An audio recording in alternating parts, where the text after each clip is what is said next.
GamingBolt presents 15 dumb things in the Metal Gear Solid series that everyone just ignored. The Metal Gear Solid franchise is perhaps one of the most illustrious in gaming, fueled by the storytelling and cinematic presentation of Hideo Kojima and his team. However, it's also served as a source for madness, the kind that you could only ever see in video games, and at times this jumps the shark into the realm of stupidity. What are some of the dumber things that we've seen in the Metal Gear Solid series that everyone just happened to ignore? Let's take a look at 14 such examples below. VAMP'S entire character, Metal Gear Solid 2. VAMP is one of the more enigmatic characters in the franchise. His desire to survive awoke a taste for human blood. He's insanely skilled even without his immortality, which is another box of worms we'll get into. Unfortunately, hell had no vacancies.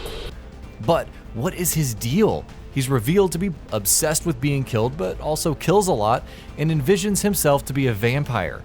There are a lot of weirdos in the Metal Gear universe, but Vamp probably ranks near the top. Fox Die, Metal Gear Solid 4. In Metal Gear Solid 4, Solid Snake possesses Fox Die, a virus responsible for killing Liquid Snake in the first game.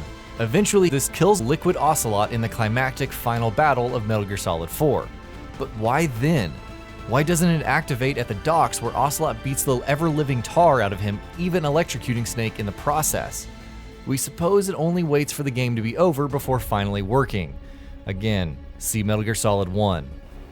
NANOMACHINES, Metal Gear Solid 4. Trying to make sense of everything that happened in Metal Gear Solid 2 isn't easy. Never mind all of the nonsense that occurs in Metal Gear Solid 4. However, Kojima's team found a pretty simple cop-out for pretty much everything. Nanomachines. Why is Vamp immortal?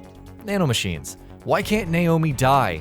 Nanomachines. But seriously, nanomachines. That's all you need to know. RAIDEN crushed, Metal Gear Solid 4. RAIDEN is capable of some serious superhuman feats as a cyborg. While his being crushed in Metal Gear Solid 4 by a massive ship is a callback to Gray Fox helping Snake in Metal Gear Solid 1, why is either feat possible in the first place? How do you get super crushed by a ship and then somehow stay alive long enough to prevent it from moving forward? Why not make all of our ships out of this magical metal then?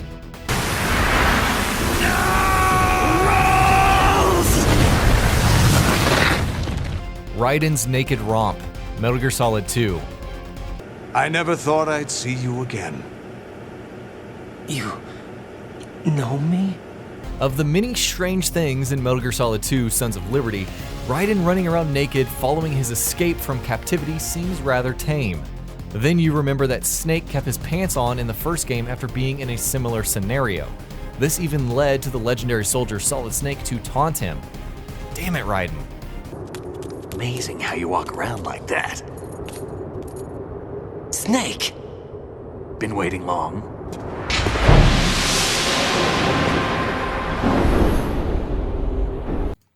The President and Raiden, Metal Gear Solid 2.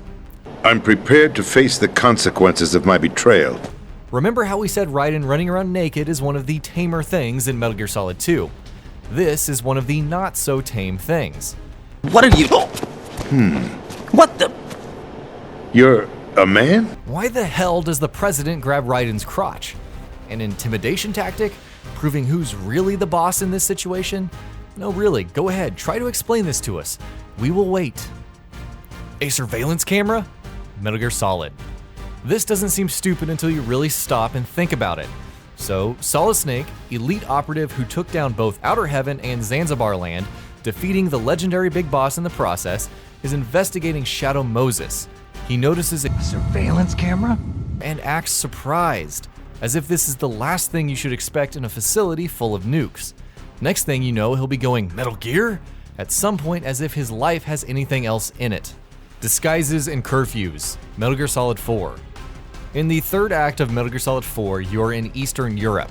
The city is under curfew and you're killed on sight as Snake. But throw on a Raiden or Beauty and the Beast mask and you're free to go anywhere. Let's forget that that's not how curfews work at all. At some point, your resistance escort has a PMC disguise used to dupe the actual PMC to reach Big Mama.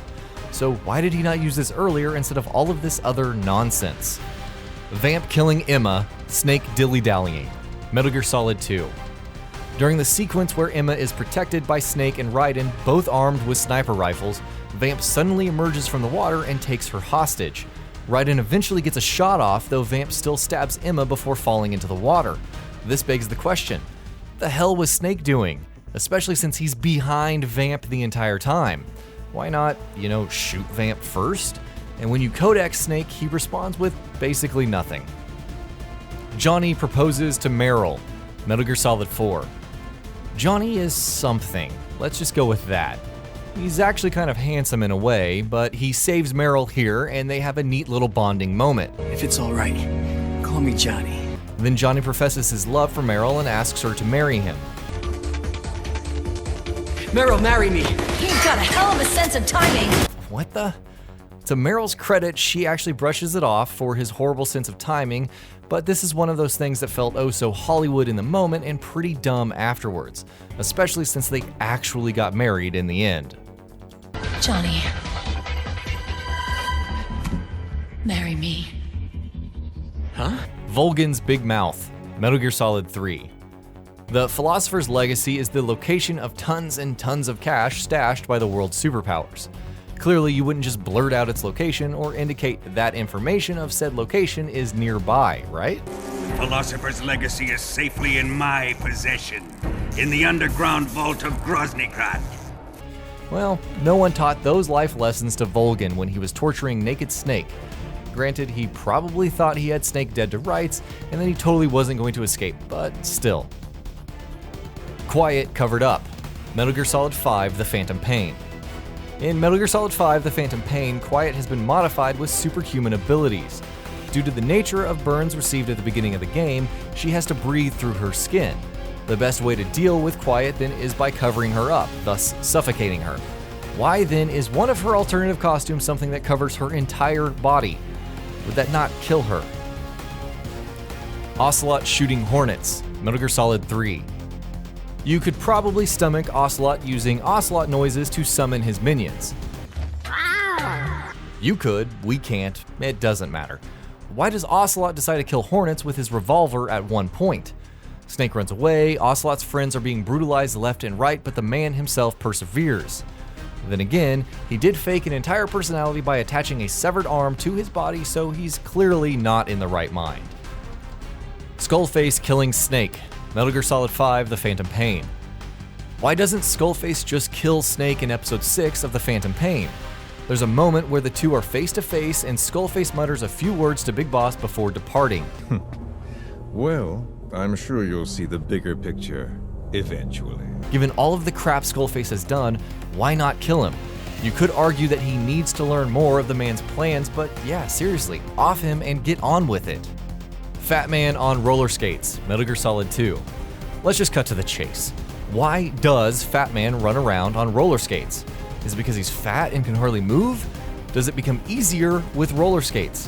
Why not use a hovercraft or something else if that's the case? Or, a Segway. Why roller skates? Damn you, I'm an ox! And that'll be about it for this one. If you guys like what we're doing at GamingBolt, please consider subscribing to our channel, and I'll see you guys on the next video.